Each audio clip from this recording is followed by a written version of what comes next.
चार युग में कैसे हुई लड़ाई, क्यों भगवान शिव को करना पड़ा न्याय। ये कहानी बहुत ही रोचक है। दोस्तों, वीडियो शुरू करने से पहले एक छोटा सा निवेदन है कि कमेंट में हर हर महादेव अवश्य लिखें। ये कहानी है सतयुग, त्रेता, द्वापर और कलयुग, चार युगों की। एक समय की बात है, चारों युग यानी चारों भाई एक साथ बैठे हुए थे। तब आपस में चारों में वाद विवाद होने लगता है। सतयुग, त्रेता, द्वापर और कलयुग चारों एक साथ बैठे हुए विवादों में उलझने लगे। सबसे पहले सतयुग कहने लगा कि अरे मूर्खों, तुम सब मुझसे छोटे हो, तुम मेरी बराबरी कैसे करने लगे। जब त्रेता युग ने यह बात सुनी तो कहने लगा कि तुम सबसे बड़े कैसे हो सकते हो। तुम सब में सबसे बड़ा तो मैं हूं, मैं ही सर्वश्रेष्ठ हूं, तुम मुझसे सर्वश्रेष्ठ नहीं हो सकते। तब तक द्वापर युग बोल उठा कि तुम सर्वश्रेष्ठ कैसे हो सकते हो, तुम सभी में श्रेष्ठ तो मैं हूं, तुम्हारा श्रेष्ठ होने का तो प्रश्न ही नहीं उठता। तब तक कलयुग कहने लगा कि तुम तीनों श्रेष्ठ बन रहे हो, परंतु हकीकत तो जानते ही नहीं, वास्तविकता में श्रेष्ठ तो मैं हूं। इस तरह से चारों युग आपस में झगड़ने लगे। तब चारों युगों ने फैसला किया कि हम आपस में फैसला नहीं कर सकते कि हम में से कौन बड़ा है, कौन सर्वश्रेष्ठ है। इसका फैसला तो भगवान भोलेनाथ करेंगे। चलिए वहां चलते हैं। भोलेनाथ ही आदि और अनंत है। चलिए उन्हीं के पास कैलाश पर चलते हैं। वही हमें बताएंगे कि हम में कौन बड़ा है और कौन छोटा है। इसका निर्णय स्वयं भगवान शंकर करेंगे। इसका निर्णय हम नहीं कर सकते। चारों युगों ने मिलकर योजना बनाई कि चलिए कैलाश पर चलते हैं। चारों युग कैलाश पर्वत चले जाते हैं। जब वह कैलाश पर्वत पर पहुंचते हैं तो द्वारपाल उन्हें रोक लेते हैं। द्वारपाल कहते हैं कि तुम चारों कौन हो और कहां जा रहे हो।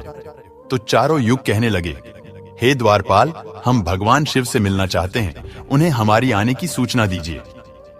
स्वयं नंदीश्वर महाराज भगवान शिव के पास आए और भगवान शिव से कहने लगे, हे प्रभु, है कैलाशपति, आपसे चारों युग मिलना चाहते हैं। भगवान शिव कहते हैं कि जाओ, उन्हें सम्मान सहित हमारे समक्ष ले आओ।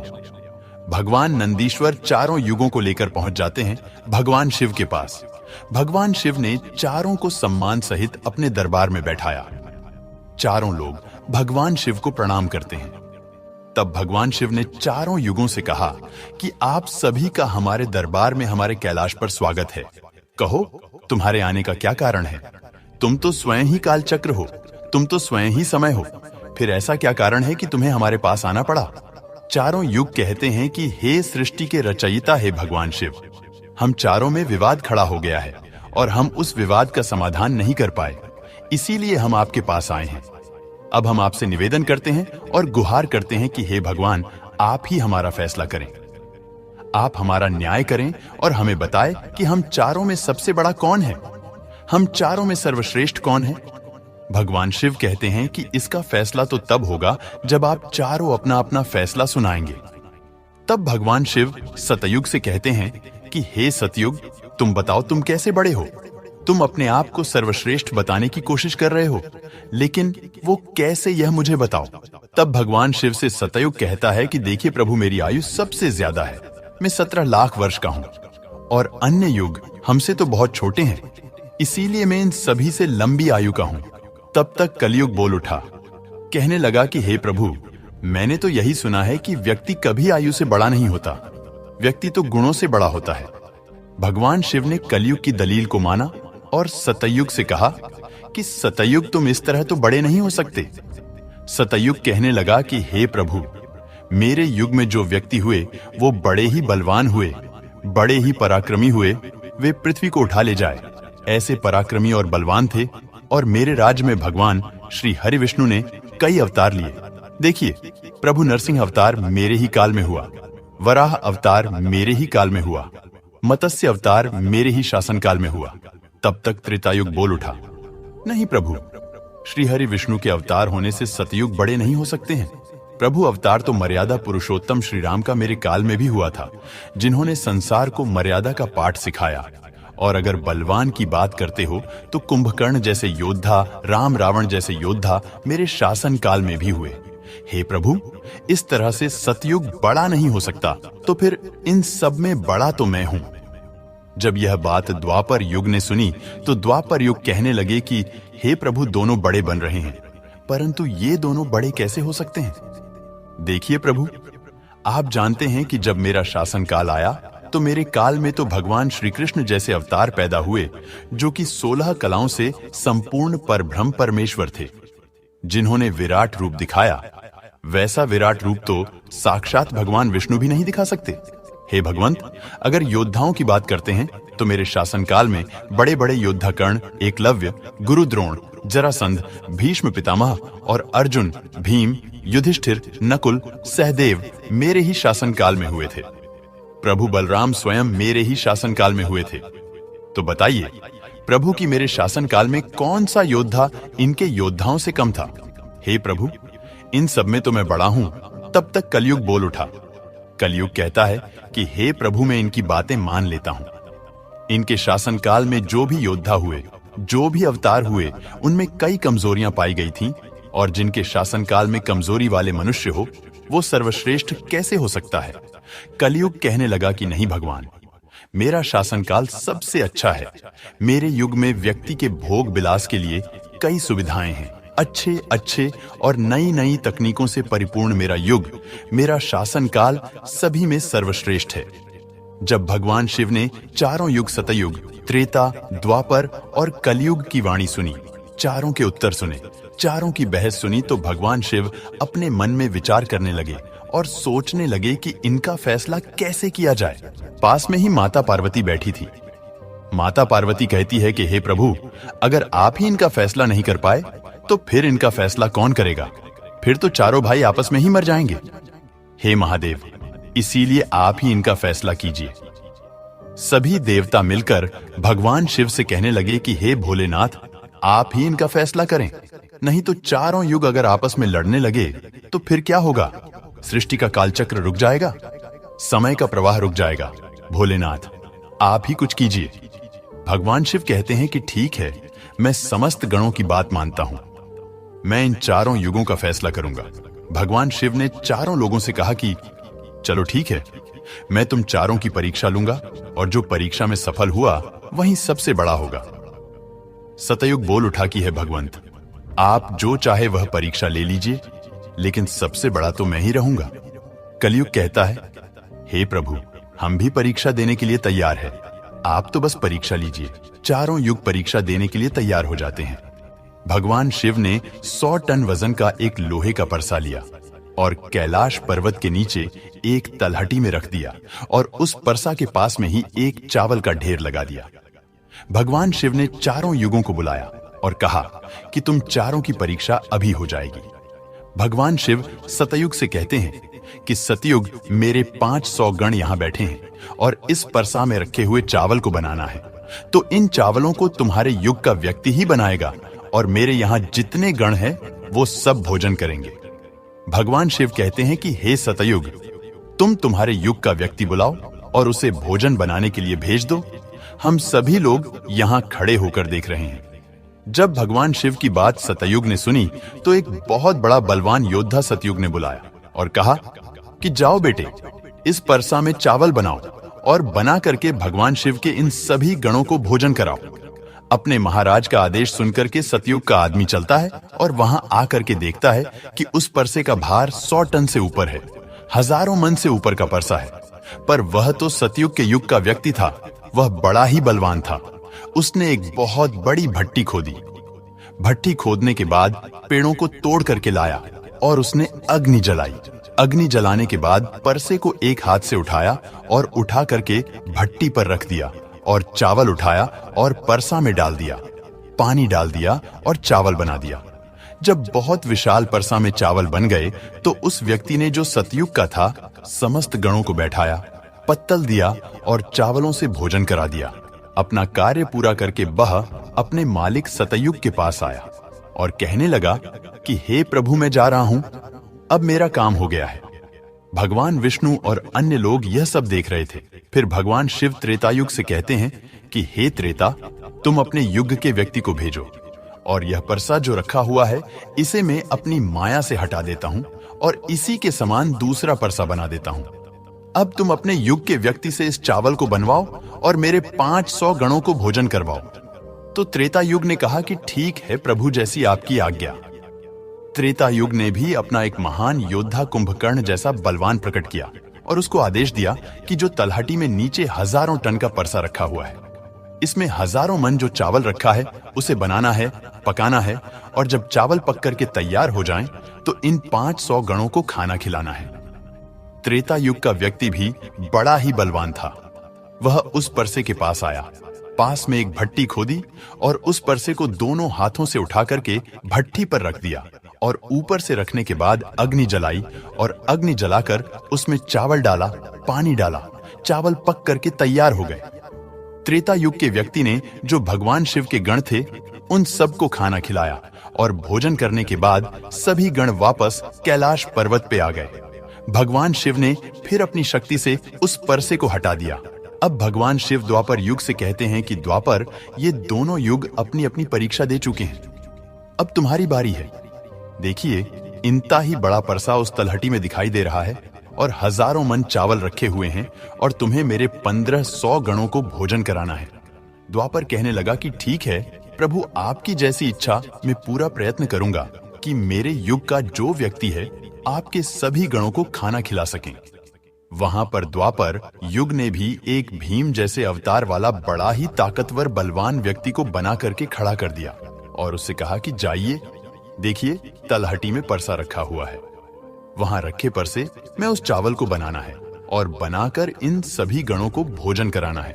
वह व्यक्ति कहता है कि ठीक है प्रभु, जैसी आपकी आज्ञा। द्वापर युग का व्यक्ति चला जाता है। वह देखता है कि परसा आकार में बड़ा है, उठाने में ताकत लगानी पड़ेगी।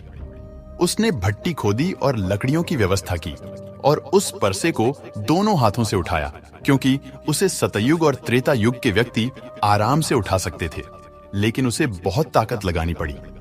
पूरी ताकत लगाकर उसने उस परसे को उठाया और उठा करके जैसे तैसे खींचकर नीचे अग्नि जलाई और उसमें चावल डाल दिए और जब चावल पक गए तो भगवान शिव के उन सभी गणों को भोजन कराया। खाना खिलाने के बाद वह द्वापर युग का व्यक्ति अपने मालिक के पास आता है और कहता है कि प्रभु, मैंने अपना काम कर दिया। वहां पर द्वापर युग उससे बहुत खुश हुआ और कहा, शाबाश, अब तुम जा सकते हो। अब भगवान शिव कहते हैं कि हे कलयुग, अब तुम्हारी बारी है। जो परसा तुम देख रहे हो उसका वजन कम नहीं होगा, उसका वजन उतना ही रहेगा, हजारों टन। लेकिन जब तुम्हें परीक्षा देनी है तो मानने को तैयार नहीं थे कि तुम सबसे छोटे हो, लेकिन तुमने तो माना नहीं। तुम्हारे आदमी की आयु भी मात्र 100 वर्ष है, जबकि अन्य लोगों की आयु बहुत अधिक होती है। सतयुग के मनुष्य की आयु 1,00,000 वर्ष होती थी, त्रेता युग में 10,000 वर्ष होती थी और द्वापर युग में 1,000 वर्ष होती थी। और हे कलयुग, तुम्हारे शासन में मात्र 100 वर्ष ही है और तुम्हारा आदमी भी छोटा है।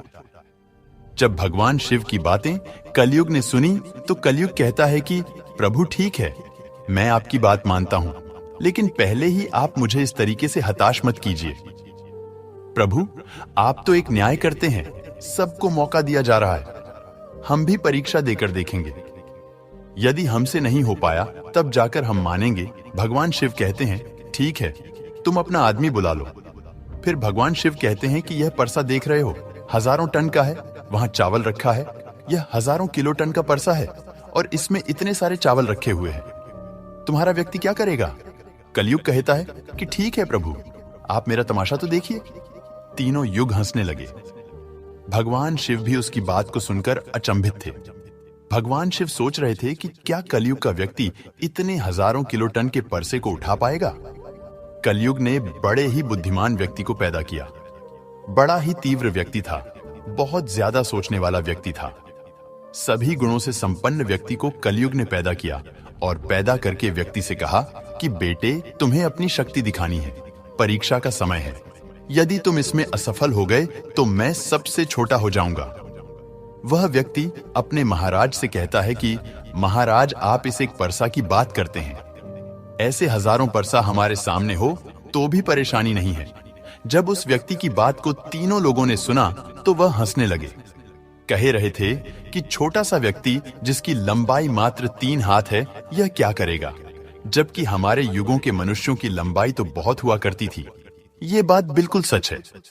सतयुग के लोगों की लंबाई 21 हाथ और त्रेता युग के व्यक्ति की लंबाई 14 हाथ और द्वापर युग के व्यक्ति की लंबाई 7 हाथ थी। और कलयुग के व्यक्ति की लंबाई लगभग 3 हाथ होती है। तीनों युग बड़ी जोर जोर से हंस रहे थे। कलयुग कहता है कि आप बस देखते रहिए, मैंने अपने लड़के को भेज दिया है। कलयुग का आदेश पाकर के वह कलयुग का तीव्र बुद्धि वाला व्यक्ति उस तलहटी में आया। तलहटी में आकर उसने देखा कि परसे का वजन तो बड़ा ही विशाल है, मैं इसे उठा नहीं पाऊंगा। तो उस व्यक्ति ने दिमाग लगाया, उस परसे के नीचे मिट्टी खोदना शुरू कर दिया। परसा तो उसने हिलाया भी नहीं और उसके नीचे भट्ठी खोदकर तैयार कर दी। लकड़ियों की व्यवस्था करने में उसे तब थोड़ा सा भी समय नहीं लगा, क्योंकि लकड़ियां वहीं रखी हुई थी। उसने उन लकड़ियों को उठा लिया और उस भट्ठी में आग जला दी।